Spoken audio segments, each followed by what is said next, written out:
Have you ever felt like you put a lot of effort, time, or money into something, and you don't really know if it was worth it? Imagine you invite your friends over for dinner. You buy ingredients, spend the whole afternoon cooking, and in the end, the meal is a success. Everyone tells you it was spectacular. Now, how would you measure whether that investment of time and money was truly worth it? Well, that's where the famous concept of ROI comes in, return on investment. Today, in this video, we'll walk together to understand what ROI means, how to calculate it in a simple way, how to use it in real life, what mistakes to avoid, and how you can apply it to both your personal finances and your business. I promise you that by the time you finish this video, you'll never look at a purchase, a project, or even a relationship the same way again, because everything, absolutely everything, has a return. Chapter 1. What is ROI really? ROI, or return on investment, literally means how much you earn in relation to what you invested. It's like when you buy a seed for €1, plant it, and sell the tree for €10 a few months later. Your ROI is the ratio of what you earned to what you spent. The formula is simple. ROI equals the net profit divided by the investment by 100. Quick example. You invest €100 in a project and end up with €150. Net profit equals 150 minus 100 equals 50. So ROI equals 50 times 100 times 100 equals 50%. That is, your money worked hard and returned half of what you invested. A very good ROI. The beautiful thing about ROI is that it's a simple formula, but it explains decisions we make every day without realizing it. Chapter 2. ROI in everyday life. Let's bring it down to real situations, the kind we've all experienced. Example 1, Netflix. You pay €10 a month for the subscription. What's your return? Not in direct money, but in hours of entertainment compared to what it would cost to go to the movies. If you go to the movies 4 times a month, you'd spend €40. With Netflix, €10 gives you a huge ROI in perceived value. Example 2, going to the gym. Let's say you pay €30 a month. If you go 3 times a year, your ROI is very low. But if you go 20 times a month, each workout costs just over €1. The return in health and energy is enormous. Example 3, education. You spend €500 on an online course. A year later, you apply what you've learned and land a job that pays you €2,000 more per year. Your ROI is incredible. 2,000 divided by 500 equals 400%. It's that simple. ROI is everywhere. It's not just numbers and companies, it's how we value our daily decisions. Chapter 3. ROI in business. Now let's bring ROI into the business world.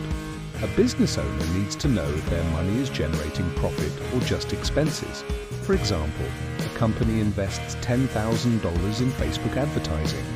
Thanks to that advertising, it generates $25,000 in sales. Net profit equals $25,000 minus $10,000, which equals $15,000. ROI equals 15,000. Divided by 10,000 times 100 equals 150%. That is, for every euro invested, you earned an additional €1.5. That's why marketing directors talk about ROI all the time, because it's the compass that tells them whether a campaign is worth pursuing or not. But be careful. ROI can also be negative. If you invest 10,000 and only recover 8,000, your ROI will be 20% less. That's the quickest way to know you're losing money. Chapter 4. Beyond money, emotional and time. ROI. Not all returns are financial. Imagine, you go on a weekend trip and spend €300. You may not make any money, but your ROI in happiness, memories, and relaxation is invaluable. Or think about it over time. If you spend 2 hours organizing your desk and then work more productively all month, your ROI in time saved is huge. ROI also applies to energy, emotions, and well-being. And while you can't put it in an Excel spreadsheet, your brain still measures it. That's why we say things like, it's not worth it, or it was a good investment of time. That's ROI in action. Chapter 5. ROI limitations and pitfalls. Caution, while useful, ROI isn't perfect. Common mistakes: forgetting time. Earning a 50% ROI in 10 years isn't the same as earning a 50% ROI in 1 year, not counting all costs. Many people only calculate the main expenses and forget about others. For example, if you buy a house as an investment, don't forget taxes, maintenance, and insurance. Compare different things. A high ROI in a business can be riskier than a lower but stable one. ROI is a tool, not a crystal ball. You have to use it wisely. Chapter 6.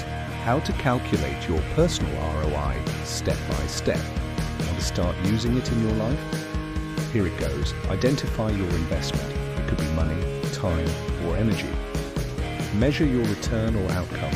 What did you get in return? Subtract. Return minus investment.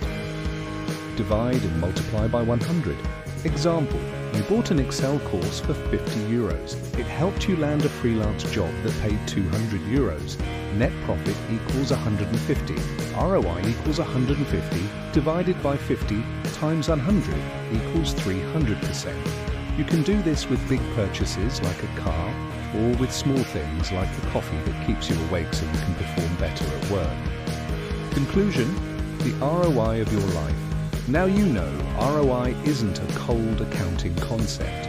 It's the way to see if your decisions are moving you closer to or further from your goals. The next time you spend money, time, or energy, ask yourself, what will my return be? It can be financial, it can be emotional, it can be quality of life. The important thing is that when you start thinking about ROI, you'll become more conscious and strategic about every step. Remember, it's not about living a life calculating everything like a human calculator, but rather understanding that every decision is an investment, and life in the end is the sum of all those returns. If you enjoyed the video, give it a like and click the bell so you don't miss any more finance and personal economy videos. Subscribe.